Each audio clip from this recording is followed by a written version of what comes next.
Welcome back to Cryptid Mysterious. Well, today's encounter, you may want to stick around to the end. This guy gives a pretty good description of this Bigfoot creature. Pretty hard to believe how close he got. He just wanted to eat a little barbecue.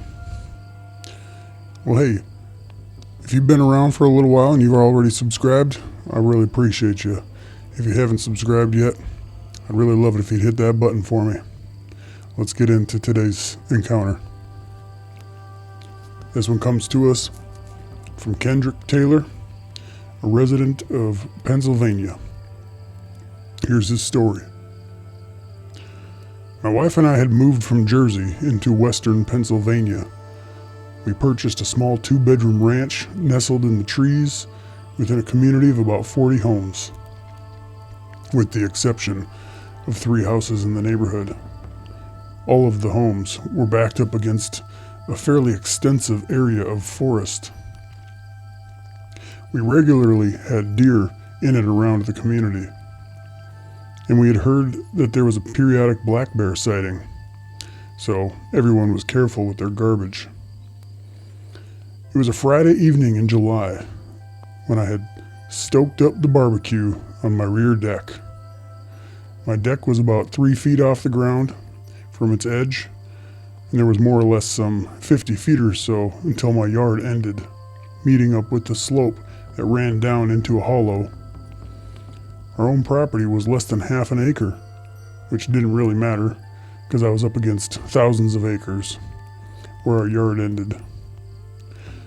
I had laid out some sausages on the grill and closed the top to allow them to get going. Everyone knows that once those big Italian sausages start to sizzle, there can be a fair amount of smoke as the fat starts to hit the coals. I stepped back into the kitchen to get a few other things, and I came back out to turn the sausages.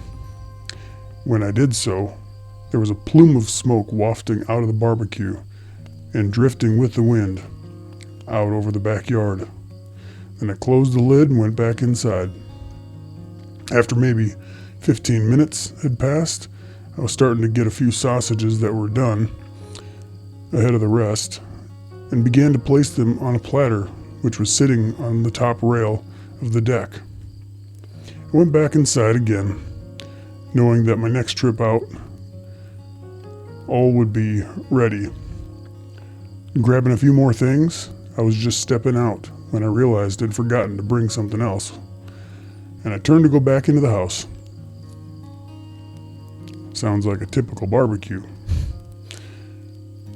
Now, having everything in hand to indulge in our little feast on the deck, I was coming back out, and when I turned my head, a Bigfoot was standing behind my barbecue on the other side of the railing. Dropping everything I had in my hands, I ran into the kitchen, locking the door behind me. I remember my wife looking at me and yelling, "What the heck happened? What are you doing?" I grabbed the phone and called 911, telling the operator there was a Bigfoot in my yard. Who knows what she thought, but she said they would send a car right over.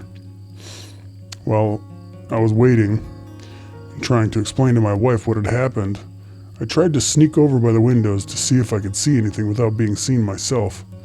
I kept thinking that at any moment its face would appear looking back at me through the glass. I'm telling you right now that the locked doors and closed windows would be no defense against what I saw. If this Bigfoot wanted to be in our house, it would be. The police were there in about 5 minutes, and I was shouting and waving my hands to be careful. The officers walked straight into the backyard, and I fully expected gunshots to erupt at any second. But they didn't. Maybe 2 minutes later, they were at my back door with their guns holstered. I stepped out onto the deck as they were asking me what happened. It was then that I saw the platter of sausages had been knocked off the rail and was lying in the grass. All the cooked sausages were gone. Well, you can just imagine that what these cops were thinking. As I started to tell them a Bigfoot tell them about a Bigfoot eating my sausages while I was barbecuing on the deck?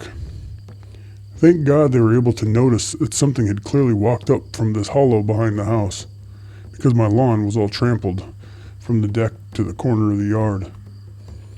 To be honest with you, the police really did a whole lot of nothing and left.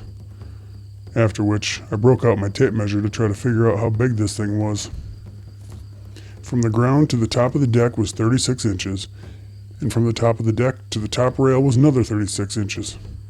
This Bigfoot was at least 6 feet taller than me when I was on the deck, and I'm 6 foot too. So this beast was about 10 feet tall and maybe 5 feet wide at the shoulders. Even though I turned and ran in a flash, it was only 15 feet away from me when I saw it straight on. Its fur was like a very dark battleship gray, with a lot of white hairs mixed in.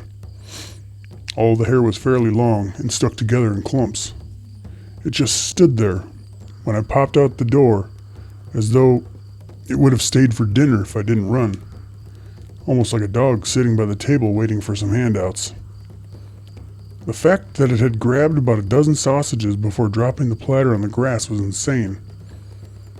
I did look down into this hollow and could see a well-worn trail both up the hill towards my yard and through the bottom of the hollow. But as I said before, we do have a lot of deer around here.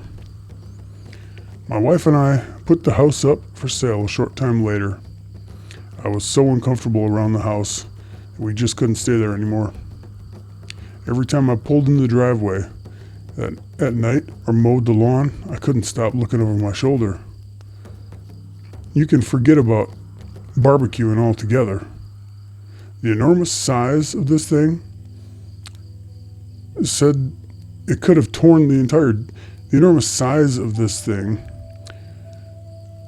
by itself said that it could have torn the entire deck from the house if it wanted to. It looked like a living piece of heavy equipment, like a dozer or payloader. Its arms were massive beyond description, like pieces of tree limbs joined together. The face was kind of bearded, and it had some hair coming down from the sides of its head onto its cheek area, forming a point. The nose was maybe 3 or 4 inches wide and flat against the face, and its mouth was closed.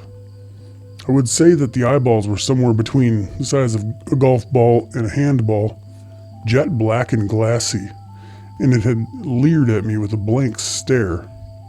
This was the most frightening thing you could ever imagine, and it happened to me. Well, that would be terrifying if you ask me.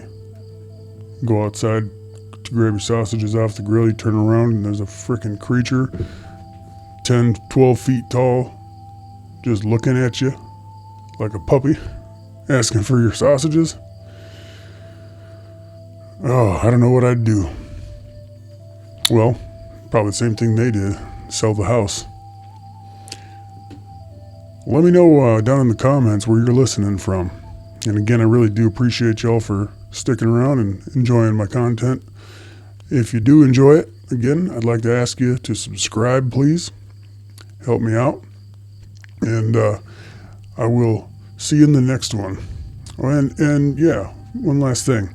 If you've had an encounter or you know someone who has, I'd love to hear about it. Send me an email over to cryptidmysterious@gmail.com.